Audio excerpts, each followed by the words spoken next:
Hi guys, morning. Quick sound check. Can you hear me?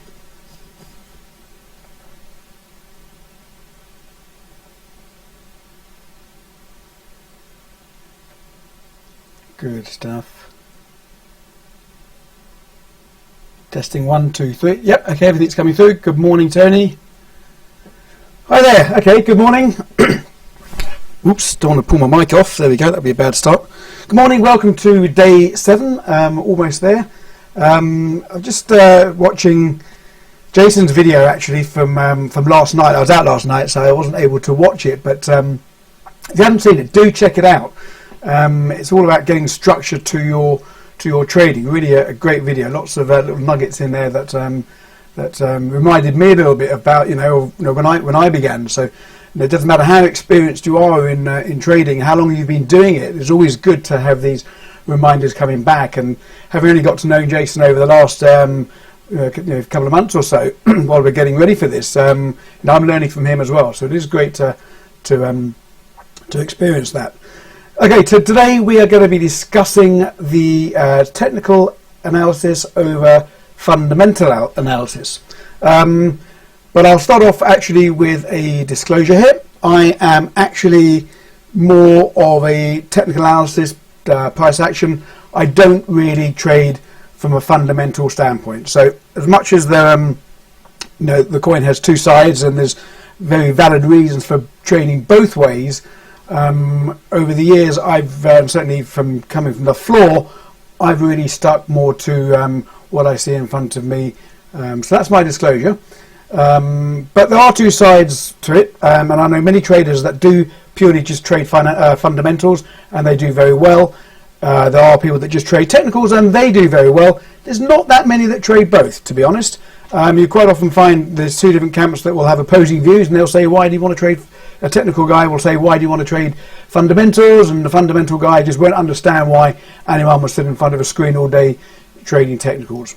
As I say, both have valid reasons, but you at some point will decide which way suits you the best. Today we're just going to go through the basics of what the difference is between fundamental analysis and technical analysis. I'm sure some of it you've already heard of. Most of it is all is pretty much out there, but I just wanted to refresh you now, refresh your mind on this. Let's go back to the screens, if I can work out these screens now, and we'll see how this is doing. So I'm going to go back to screen 1, and there you'll see hopefully my trading screen. Yeah, that seems to work. Okay, bit of a dull day to the markets this morning. Certainly, we've had just a pullback in the dollar, and it's looking for its next move up. I'm a trend continuation trader. The best thing for me to do at the moment, before we see where we're going to go, is sit on my hands until we have clear direction. So that's basically where we are at the moment. So I'm just going to now go through a PowerPoint that I put together. Some of these slides are something I did a few years ago, a year ago or so, all relevant stuff, but if there's dates on there, you just have to ignore those. Okay, so fundamental analysis over technical analysis. Let's get this going. Okay, let's just first of all start off with a brief definition. So fundamental analysis is the method of evaluating an asset, or obviously currency, by attempting to measure its intrinsic value. Now that definition is not my definition. That definition, you may have read it, came from Investopedia, but it's very, very true. It's exactly what it says. A fundamentalist is looking at the intrinsic value of a commodity, stock or currency or so forth.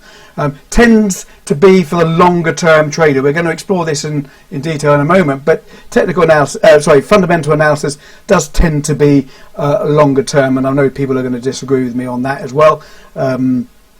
But that's the way I see it. Now, technical analysis, a technical analyst believes that the fundamental issues that you see in the world are basically already in the asset class, or basically already in the price that you see on the screen, and that history and patterns repeat themselves over time. So that's basically what a technical analyst will do. He will believe that everything is already in the price, and that humans, as they are, and we are the ones that are moving the price, are patterns of are creatures of habit and follow these patterns over a period of time. Now, intraday trading tends to be, technical trading tends to be more of an intraday style that people use. When I say intraday, it's not only on the day charts, but weekly and day charts. So to trade technicals, it doesn't necessarily mean you are just on an intraday. You can use them long term out. And in fact, there are some fundamental traders as well out there that will also be keeping an eye on some technical analysis. I know that certainly in a lot of the fundamental traders will always have a 200 moving average on their screen. We'll talk about averages later, but but it tends to be more for intraday trading on the technical side. So a fundamental analyst, a fundamental trader, I should say, basically looks at the market price on the screen, and he believes it does or does not reflect the asset price that it should be, and he will then try to exploit what he sees on the screen in terms of price, because he believes it's not actually reflecting true market value. That's basically what a fundamental trader will seek to do. Now, as we know, with certainly with Forex primarily, but most financial markets, look at that rain. Most financial markets are focused and centered around key interest rates in any of the relevant countries. Now, interest rate markets basically, government interest rates basically control the financial markets, and I think it's fair to say that we're always trying to second guess the central banks whether they're going to be moving interest rates or not moving interest rates. Now, as you know, the central banks around the world, they will announce their interest rate decisions periodically throughout the year, and normally it's done on a monthly basis. You've got the FOMC meetings, which is the Federal Open Market Committee. You've got the Bank of Japan meetings and so forth.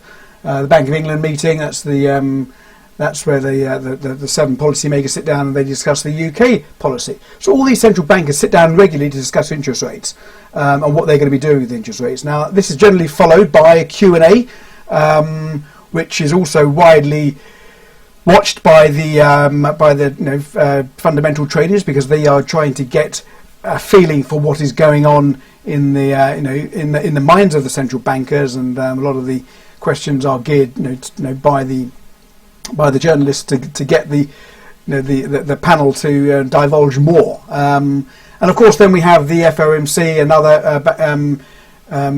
We have the previous meeting minutes, and they come out periodically. The FOMC is coming out, I think, later today. So we discuss. So they discuss basically what was discussed in the meeting, and that again gives us a clue into what into what they were thinking. Most central bankers do exactly what we do, and for them to gauge what they are going to be doing with central bank interest rates, they look at key economic data. Now, key economic data, as you know, is released periodically throughout the trading week, and most of it is all very much related. Central bankers certainly look at it. They've normally got a mandate to control inflation or something, and all these indicators that are released by the central statistical offices are giving a picture to the panelists, and indeed to us as fundamental traders, if you are one, on the likely next move in interest rates. So let's have a look at some of these key indicators. In the UK, as you know, they come out at 1:30 GMT and 9:30 AM GMT. 1:30 obviously is the Eastern Standard Time. 9:30 in the morning, that's the US numbers, and in the afternoon GMT 1:30 are normally the UK numbers. Europeans normally come out at around the about midday GMT, which is 1 PM European time. Now, all these economic indicators that you see, non-farm payroll, GDP, consumer index, producer prices, durable goods and so forth, trade balances, retail sales, as I say, they're all interlinked, and they're all basically gearing around what's happening to the economy in terms of really inflation. the biggest number by far, of course, is the non-farm payroll. The non-farm payroll are the employment numbers. Now, economies basically all hinge on what's happening to the labour market. If it's a very if unemployment is falling, that means lots of people are in work. It means they're spending money.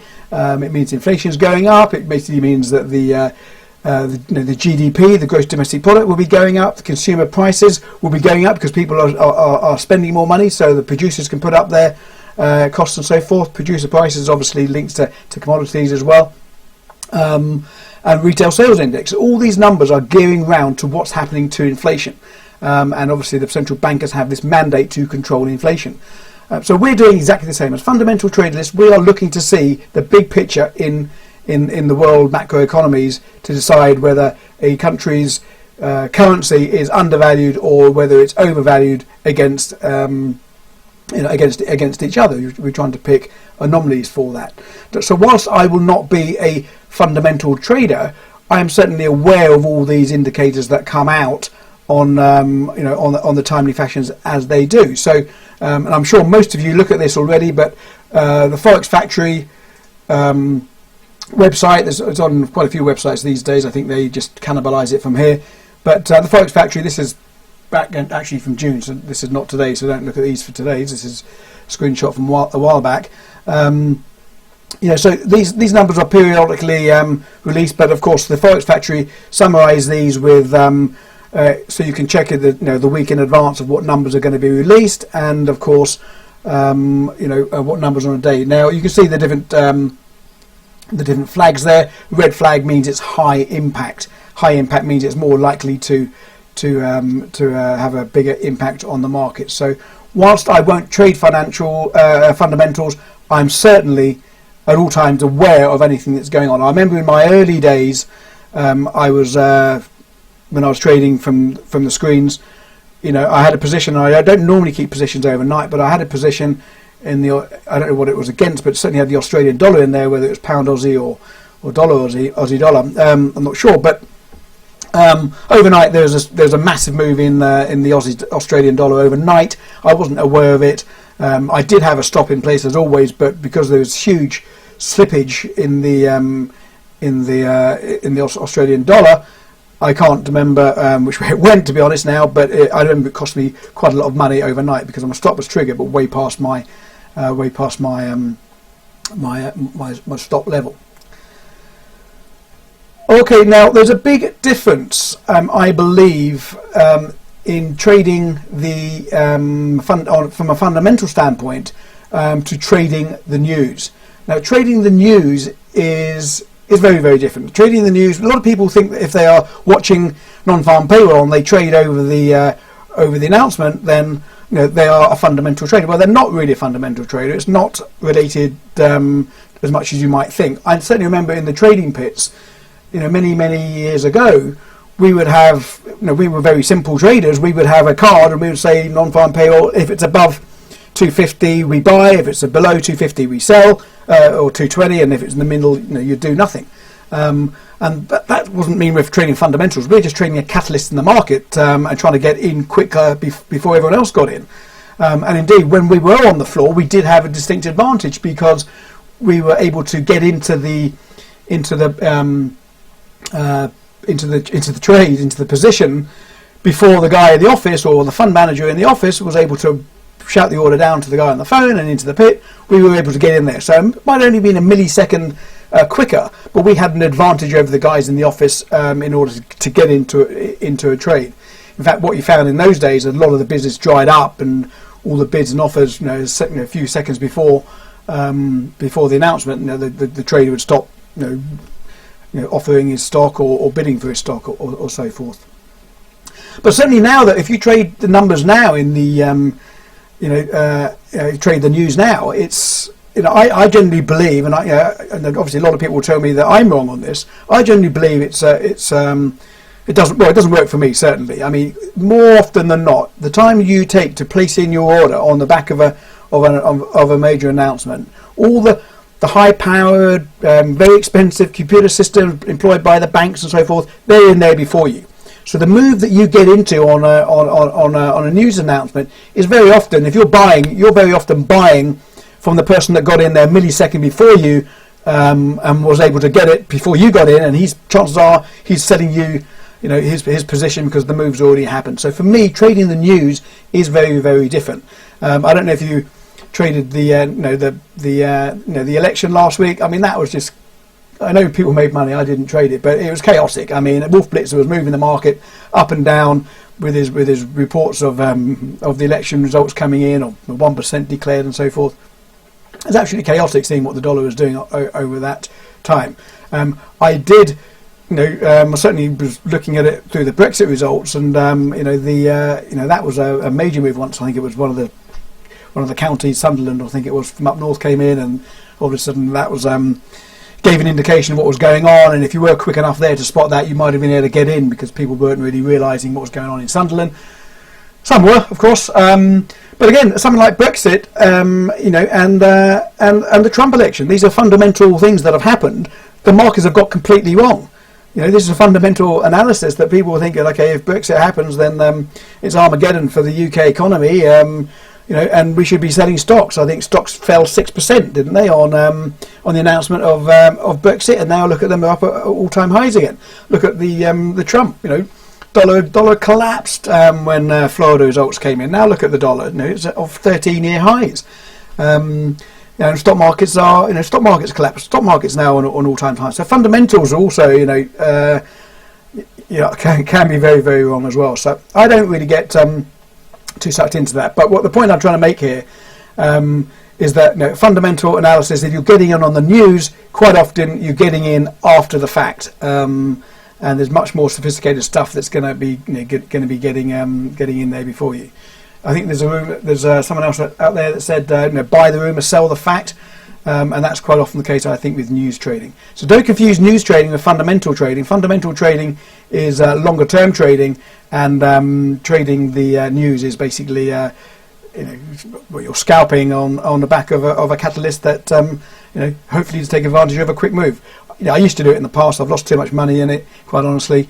So I just watch it, and I let things settle down. There was a strategy I was looking at last year. Actually, I didn't get involved in it, but it was one of the educators or gurus saying that don't put your screens on at 8:30 in the morning New York time or 1:30.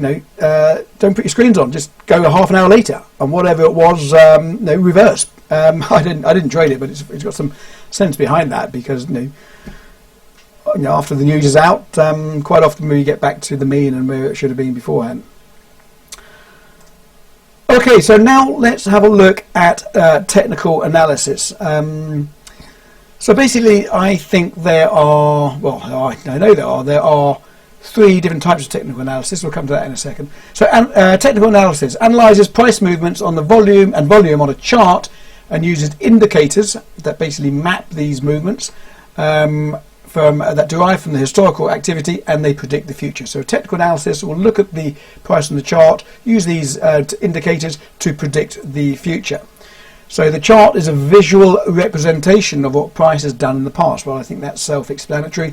And the price that you see on the screen is a result of the mass participation of all the buyers and sellers in the market, and that's basically what we think the technical analysis is now. So the three types of technical analysis indicators that we have, I think you are pretty familiar with these.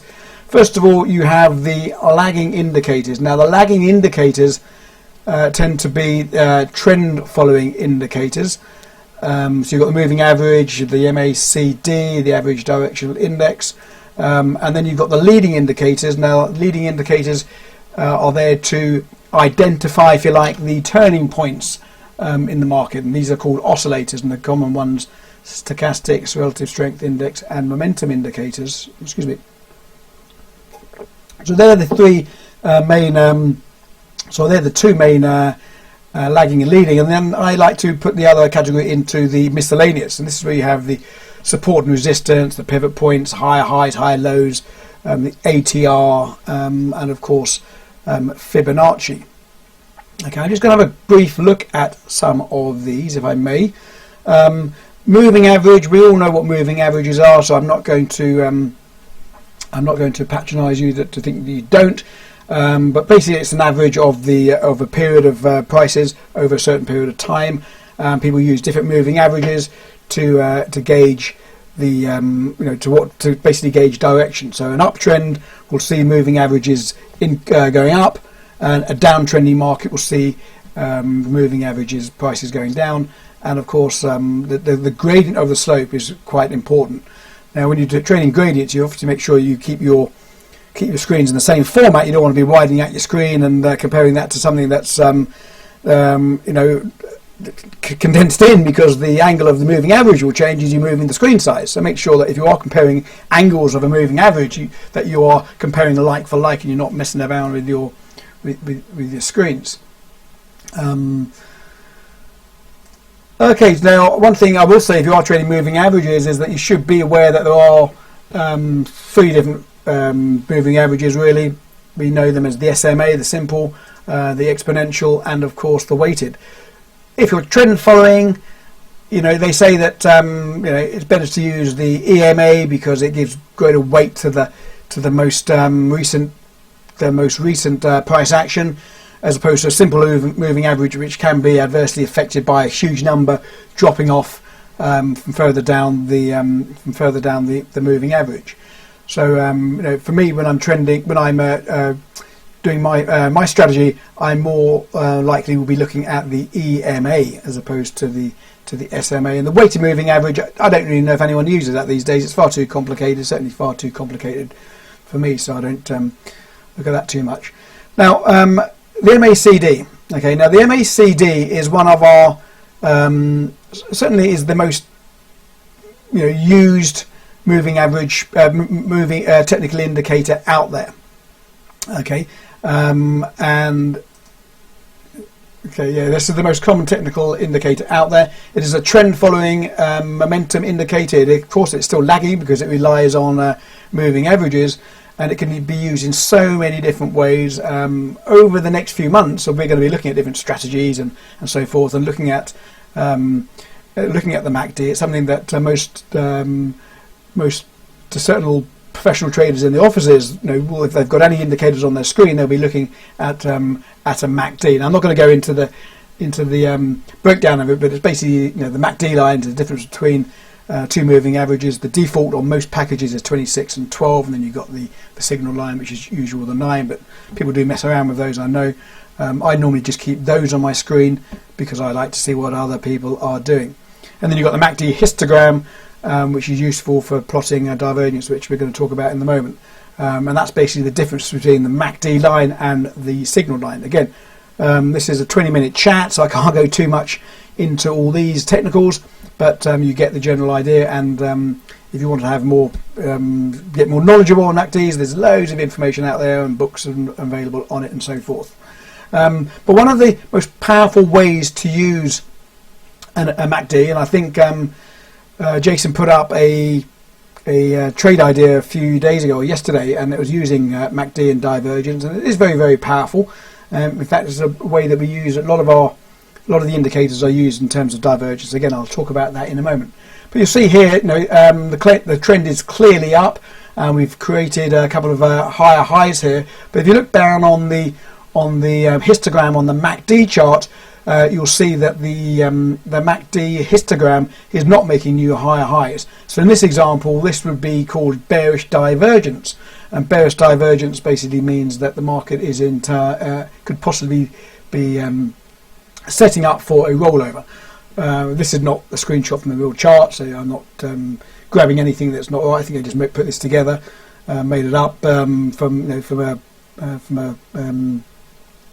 different charts, so it's not an actual real chart, but tends to follow the same. If there's divergence in MACD, it could certainly indicate that the market is about to turn. So if you use MACD in divergence, it's more of an oscillator, not an oscillator, but it's more of a trend reversal idea than a trend continuation idea.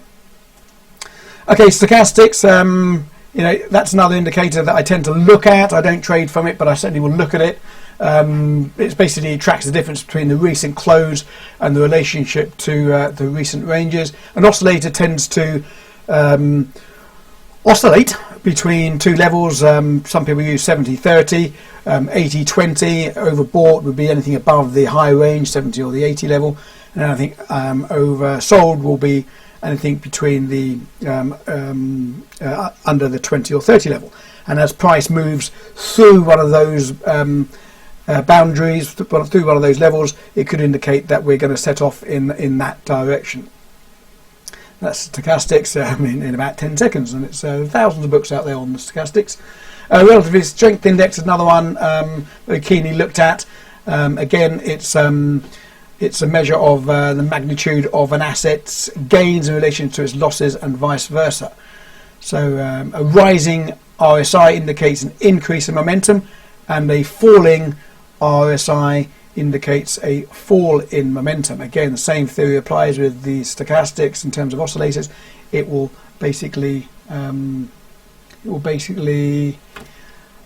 oscillate between 70 and 30. Overbought is anything above the higher one, and oversold is anything below the lower one. It's a leading indicator. So stochastics, oscillators, oscillators in general, RSIs, are leading indicators. So that is to say that they precede price.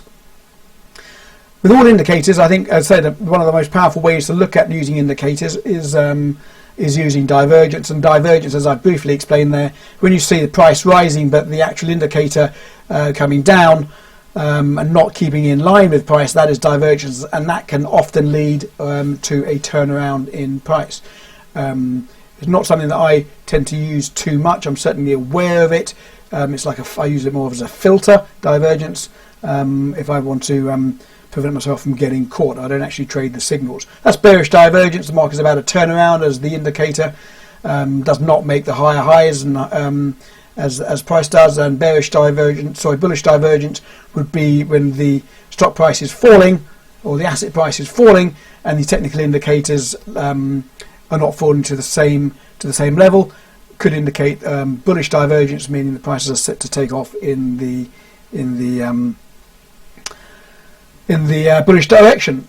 One of the technical indicators that I do use for a lot of my trading, and that's the ATR. Okay, now I'll be talking about this over the next few weeks and months as you get to know my style of trading in the premium room. But the ATR basically is a great little indicator. It has a number of uses. It basically maps the the range and averages out the range. So it's a really good measure of volatility. If nothing is going on in the market, then the ATR obviously is going to be coming down, and it's an indication that the market could possibly be consolidating. So a rising ATR is an indication that volatility is increasing, and a falling ATR represents a volatility market that is possibly decreasing, and a low ATR can represent a market that's in consolidation. Many people, and including myself, will use an ATR for setting take profit targets and stop loss levels. I like to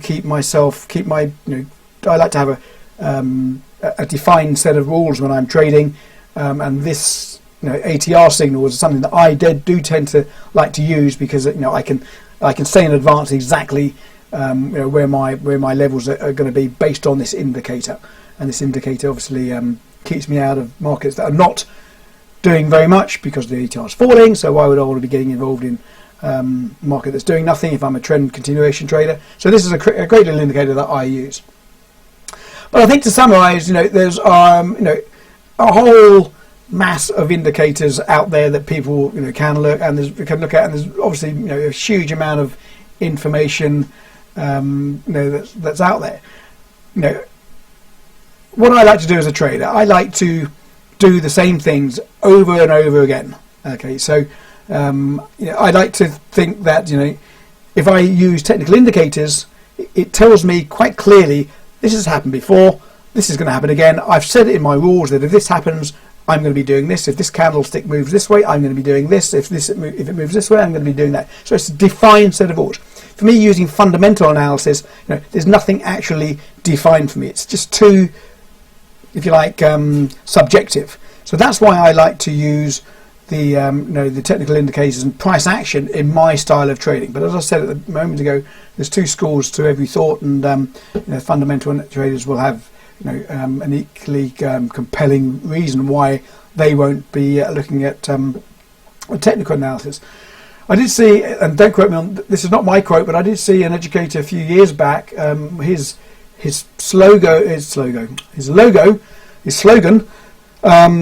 was basically trade what you see, not what you think. Now, I didn't invent that. I'm not going to take any credit for that. But of all the things he'd actually said, that was one of the most important things he actually did say for me.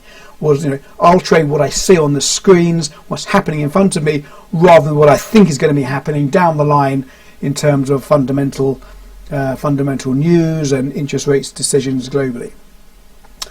Okay, I've gone in a little bit longer than I thought, so that's half an hour gone. We'll leave it there. I know Jason's on later. He's going to be talking about technical analysis as well to a certain extent. I'm back tomorrow for day 8, and we're going to be talking about the all-important psychology of trading. That is at 2 o'clock in the afternoon. I hope you don't get too flooded if you're in the UK today. Certainly there's non-stop rain at the moment down south here in London. So until tomorrow, I'll speak to you later. I will be popping in the room. I am in the room all day, so do ping me some questions, anything. If I see any ideas, trading ideas, I'll put them down in the room as well. What weight do you put on pivots? I don't put too much weight on pivots, Anchored, if that's the question to me, from the screen, from the chat room here. People do look at pivots. I mean, we used to use them on the floor, but I certainly don't look at them too much. They're on the screen, but I don't really trade too much off them. They clutter up my screen, quite honestly. So I'll be on tomorrow talking about psychology. So do join me then. I'll be in the room later today. Not very much going on in terms of my strategies at the moment, so I can't be posting too many ideas, but I will post anything as I see it fit later. Okay, until tomorrow, I'll chat to you later, and speak to you soon. Goodbye.